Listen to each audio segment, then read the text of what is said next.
की टक्कर होगी। मैं लौटूंगी रणबीर आपके पास, लेकिन उत्तराखंड की दोनों सीटों पर कांग्रेस की जीत हो चुकी है। बड़ी जानकारी आपको दे रहे हैं। उत्तराखंड की बद्रीनाथ सीट पर कांग्रेस को जीत मिली है। उत्तराखंड के मंगलौर से काजी निजामुद्दीन जीते हैं। बद्रीनाथ सीट से कांग्रेस के लखपत बुटौला 5224 वोटों से जीते हैं। तो बड़ी जानकारी आपको दे रहे हैं, उत्तराखंड की बद्रीनाथ सीट कांग्रेस के खाते में गई है। अब ऐसे में पुष्कर सिंह धामी के लिए सोचने की बात है कि कमी कहां रह गई, क्योंकि दोनों ही सीटों पर कांग्रेस की जीत हुई है, जो भारतीय जनता पार्टी के माथे पर अब चिंता की लकीरें खींच सकती है। इसीलिए कहा जाता है जो उपचुनाव होते हैं वो आने वाले चुनावों की रूपरेखा तय करते हैं। तंत्र की जीत है और जो लट तंत्र चलाने की उत्तराखंड में कोशिश की थी, उस लट तंत्र का उत्तराखंड ने जवाब दिया है। यहाँ मैं सिर्फ आपसे एक बात कहना चाहूँगा, जो हमारे विपक्षी दल हैं, कि आप लोगों के दिल जीतने की कोशिश कीजिए, बूथ जीतने की कोशिश मत कीजिए, वरना जनता वही जवाब देगी जो अब मंगलौर विधानसभा उपचुनाव में दिया है। मैं मंगलौर विधानसभा की जनता का दिल से आभार व्यक्त करता हूँ। तंत्र की जीत है और जो लट तंत्र चलाने की उत्तराखंड में कोशिश की थी, उस लट तंत्र का उत्तराखंड ने जवाब दिया है। यहाँ मैं सिर्फ आपसे एक बात कहना चाहूँगा, जो हमारे विपक्षी दल हैं, कि आप लोगों के दिल जीतने की कोशिश कीजिए, बूथ जीतने की कोशिश मत कीजिए, वरना जनता वही जवाब देगी जो अब मंगलौर विधानसभा उपचुनाव में दिया है। मैं मंगलौर विधानसभा की जनता का दिल से आभार व्यक्त करता हूँ।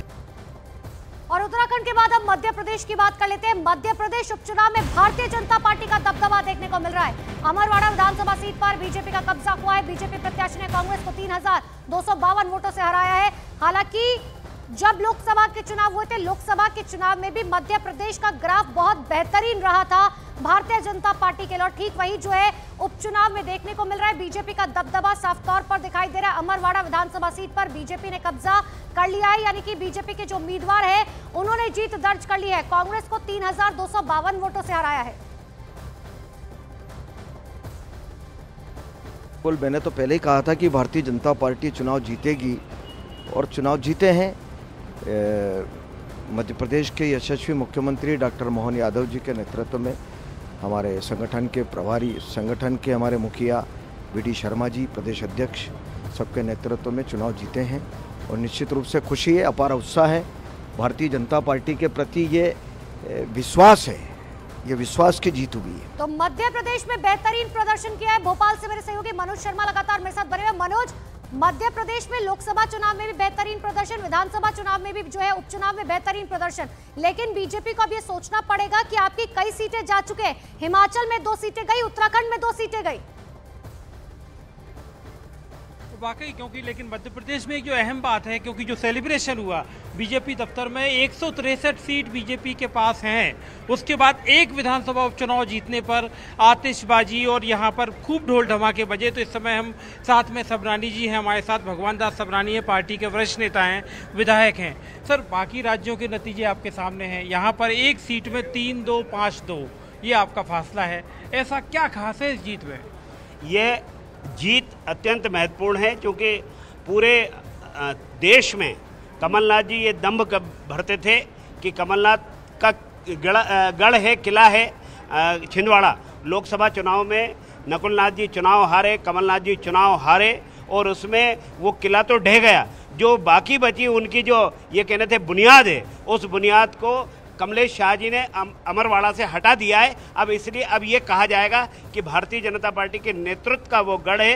भारतीय जनता पार्टी के नेतृत्व में माननीय सरकार में डॉक्टर मोहन यादव जी की सरकार ने जो वहाँ काम किए हैं, और संगठन की दृष्टि से विष्णुदत्त जी शर्मा जो प्रदेश अध्यक्ष है, उन्होंने जो संगठन के जो वहाँ कार्यकर्ताओं को काम में लगाया, जो चालना दी, उसके कारण हम अपना संदेश पहुँचाने में सफल हुए कि हम यहाँ विकास की गंगा बहाना चाहते हैं, यहाँ विकास करना चाहते हैं। कांग्रेस के गढ़ में तो सेंध लगा दी है, लेकिन जो उनका गढ़ था उसमें भी कांग्रेस सेंध लगाती हुई नजर आ रही है। बहुत बहुत शुक्रिया मनोज आपका तमाम जानकारी के लिए। और अब बिहार की भी बात कर लेते हैं। बिहार के रुपौली विधानसभा उपचुनाव में जेडीयू और आरजेडी को बड़ा झटका लगा है। रुपौली से निर्दलीय प्रत्याशी शंकर सिंह जीत चुके हैं। आरजेडी उम्मीदवार बीमा भारती तीसरे स्थान पर रही।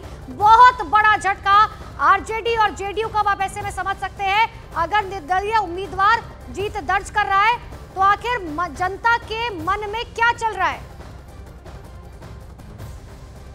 देखिए, रुपौली क्षेत्र में एनडीए उम्मीदवार से लड़ाई है, तट ऊपर की लड़ाई है और एनडीए उम्मीदवार को जीतने की संभावना है। वहाँ की जनता ने राजद को नकार दिया, वहाँ की जनता ने वहाँ के सांसद बड़बोले सांसद को नकार दिया। ये जीत हमारी एनडीए की जीत होगी और जनता का मन मिजाज एनडीए के साथ है। लड़ाई ठीक है, इंडिपेंडेंट कैंडिडेट भी हमारे जदयू से ही जुड़े लोग थे। तो रुपौली से निर्दलीय प्रत्याशी जीत चुके हैं। मेरे सहयोगी पटना से चंद्रमोहन मेरे साथ जुड़ चुके हैं। चंद्रमोहन, पहले कहा जा रहा था कि रुपौली विधानसभा सीट का जो नतीजा आएगा वो त्रिकोणीय होगा, लेकिन ये तो बहुत ही अनएक्सपेक्टेड नतीजे हैं।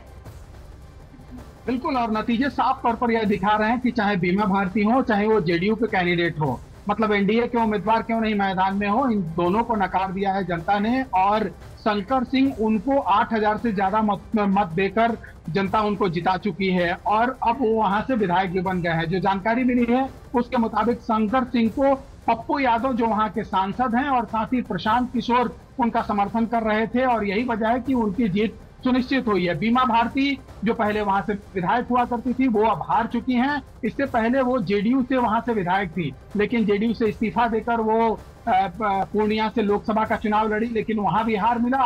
और अब जब आरजेडी से वो रुपौली से विधानसभा चुनाव लड़ रही थी, वहां से हार मिला। तो ये आरजेडी के लिए बड़ा झटका है, जिसको सोचकर यहाँ पर आरजेडी उनको लाया था जेडीयू से तोड़कर, वहां से इस्तीफा दिलवाकर, और अब विधानसभा भी वो नहीं पहुंच पाएंगी। नजरअंदाज नहीं किया जा सकता ना आरजेडी की तरफ से ना जेडीयू की तरफ से, क्योंकि आने वाले समय में विधानसभा के चुनाव है बिहार में। बहुत बहुत शुक्रिया आपका चंद्रमोहन तमाम जानकारी के लिए। एक बड़ी खबर आपको बता दें, केंद्र सरकार ने जम्मू कश्मीर के उपराज्यपाल की प्रशासनिक शक्तियां बढ़ा दी है।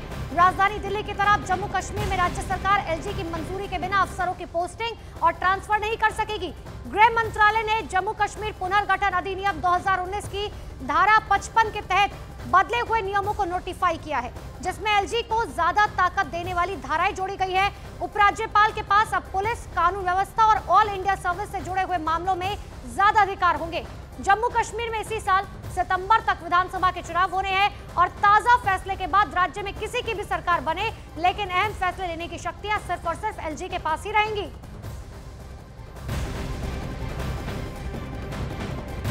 वहीं केंद्र के इस फैसले पर नेशनल कॉन्फ्रेंस के नेता और जम्मू कश्मीर के पूर्व मुख्यमंत्री उमर अब्दुल्ला ने आपत्ति जाहिर कर दिया। उन्होंने सोशल मीडिया प्लेटफॉर्म एक्स पर ट्वीट किया और लिखा, ये एक और संकेत है कि जम्मू कश्मीर में चुनाव नजदीक है। यही कारण है जम्मू कश्मीर के लिए पूर्ण अविभाजित राज्य का दर्जा बहाल करने के लिए समय सीमा निर्धारित करने की दृढ़ प्रतिबद्धता इन चुनावों के लिए एक शर्त है।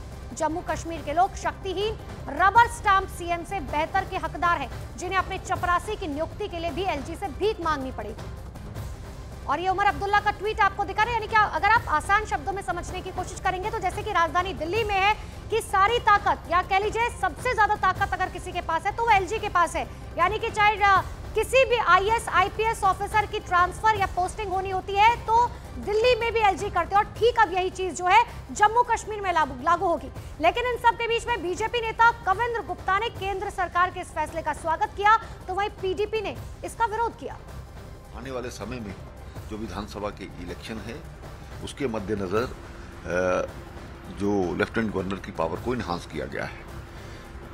आईएएस अधिकारी, आईपीएस अधिकारी तथा जुडिशरी, जिसमें तहसीलदार, एसडीएम्स वगैरह आते हैं, वो इलेक्शन की जो कार्रवाई है वो ठीक प्रकार से हो, तो स्वाभाविक बात है कि इस प्रकार से चेंजेस होना जरूरी रहती है। तो उसी के मद्देनज़र मिनिस्ट्री ऑफ होम अफेयर्स ने इस चीज़ को किया है। देखिए, ये तो हो गया कि जब भी असेंबली इलेक्शंस होंगे तो जो भी चीफ मिनिस्टर होगा उनके पास कोई पावर्स नहीं होंगे। So what they are trying to do is कि मेरे हिसाब से शायद स्टेटहुड देने का कोई इरादा नहीं है, और एलजी को एम्पावर करने का मतलब है दिल्ली मॉडल पे जम्मू कश्मीर को भी चलाया जाए। बिकॉज जो इम्पोर्टेंट डिसीजंस है, चाहे वो हमारे पब्लिक ऑर्डर्स हो, ट्रांसफ़र्स हो, पुलिस हो, प्रिजन हो, जो भी इम्पोर्टेंट डिसीजन हो, टैक्सेशन हो, पॉलिसीज़ हो, उसमें चीफ मिनिस्टर या हमारे कैबिनेट मिनिस्टर, एमएलएस का कोई रोल नहीं रहेगा। तो मेरे हिसाब से वो कश्मीरियों को डिसएम्पावर करने का मतलब है, और ये बिल्कुल भी सही नहीं है, लोगों के हक में नहीं है। LG has already many powers. तो वही जम्मू कश्मीर के उपराज्यपाल मनोज सिन्हा को और बड़ी जिम्मेदारी मिलते ही सियासत गर्मा गई। पहले उमर अब्दुल्ला, तो अब कांग्रेस ने एमएचए पर निशाना साधा। जम्मू कश्मीर अब एक केंद्र शासित राज्य है, तो केंद्र शासित राज्य में जिस प्रकार की शक्तियां एलजी के हाथ में होती हैं, सिर्फ संविधान की उसी व्यवस्थाओं के अनुरूप ही यह कार्य किया गया है। आज बीजेपी का चेहरा एक बार फिर से बेनकाब हुआ जब उन्होंने एक ऑर्डर पास किया। एमएचए ने आर्टिकल 55 में एक अमेंडमेंट करी, जो रीऑर्गेनाइजेशन एक्ट है जम्मू कश्मीर का 2019 का। वो साफ दर्शाता है कि भाजपा किस तरह से रिमोट कंट्रोल द्वारा जम्मू कश्मीर को चलाना चाहती है, किस तरह से वो यहाँ पे नहीं चाहती कि लोकतंत्र बहाल हो, वो नहीं चाहती कि एक चुना हुआ नुमाइंदा यहाँ डिसीजन ले सके, और एक टूथलेस सीएम, एक टूथलेस टाइगर को यहाँ बिठाना चाहती है। एमडीएच का